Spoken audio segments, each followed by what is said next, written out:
I'm Timothy Verdon, a priest of the Florence Cathedral. I'm American, but I've lived here in Italy, in Florence, for almost 50 years.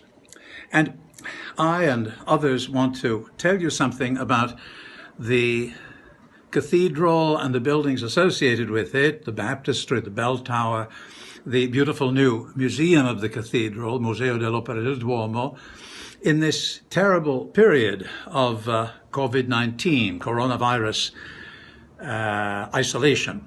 The church, you see the dome behind me. This year we're celebrating 600 years since the beginning of the dome's construction. The cathedral itself was begun more than 700 years ago. The church has never been closed for a month as it has been now, completely closed. And it's likely that the closure will last for another month.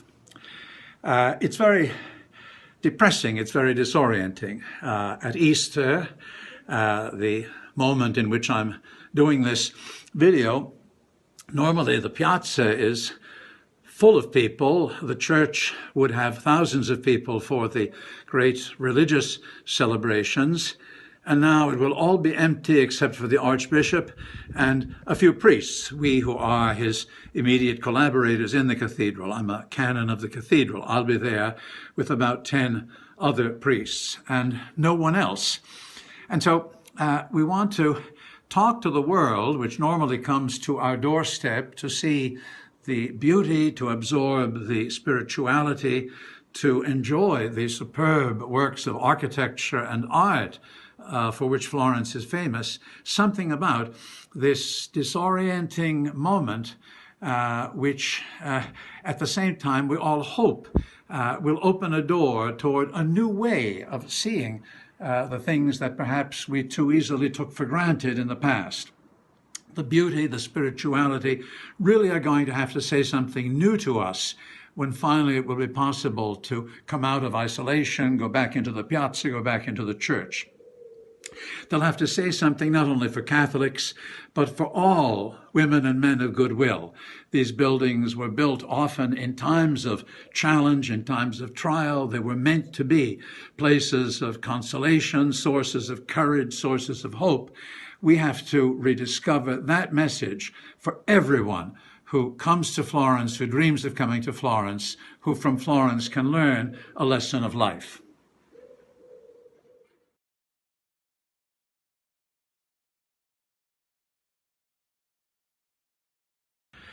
Here I am in Piazza del Duomo.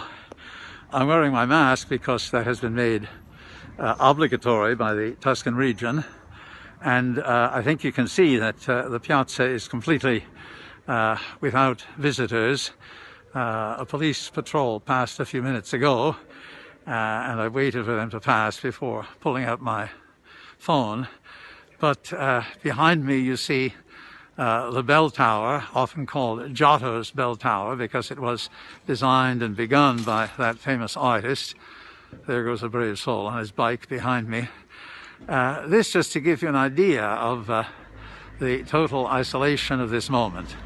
The bells still ring, but they don't really call anyone to prayer because we're all closed in the house or allowed only a few minutes out for a short walk within a few hundred meters of our dwelling. I live in one of the buildings on that side of the piazza. I'm showing it to you there. And that was how I was able to show you the dome of the cathedral from the window of my apartment. Can't quite get it in to the camera here.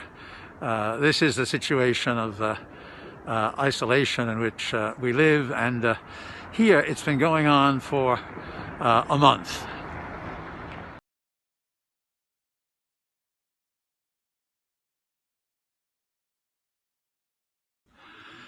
Right across from the bell tower there is the medieval confraternity of mercy, the Misericordia. Today you don't have hefty members of the confraternity carrying stretchers for the sick as they did in the plague of 1348, but you do have a series of ambulances parked outside. When in Florence you need to call for medical help, you say, call the Misericordia, call the Mercy Confraternity. And they come for free, or almost, in one of these ambulances.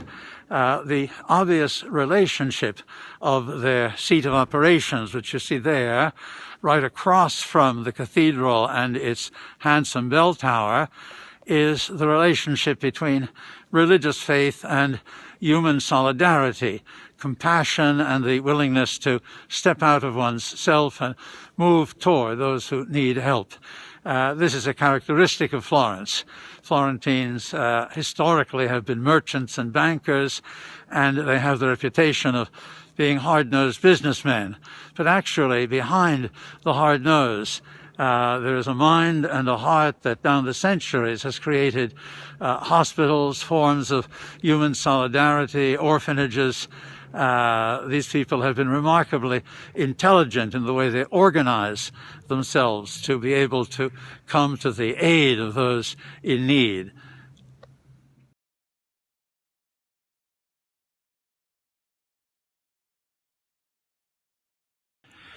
Here we are on the north side of the cathedral, and I focused on the building that stands in front of our cathedral, the baptistry, which is the oldest of the three monuments that dominate the Piazza, the square.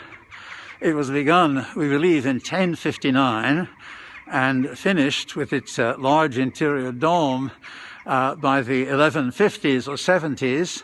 Its exterior decoration in white and green marble was finished in the 1200s, and it was really with the completion of the baptistry that the people of Florence awakened to the idea that they should also rebuild their cathedral.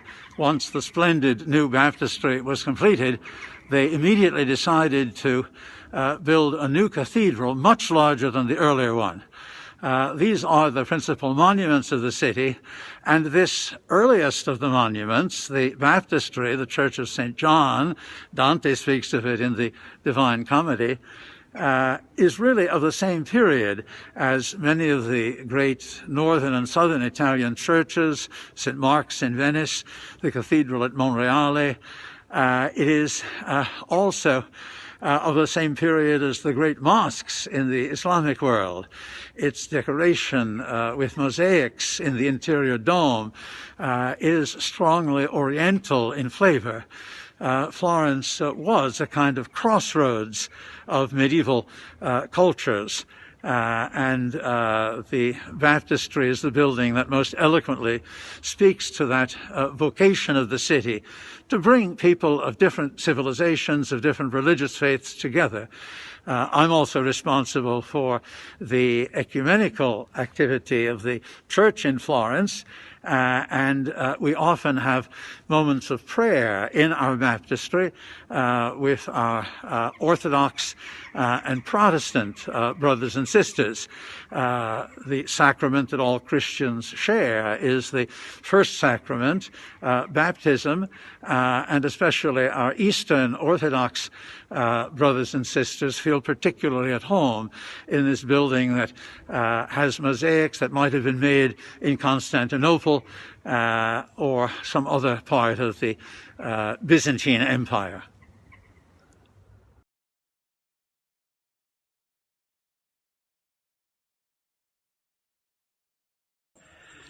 Here is the Opera del Duomo Museum.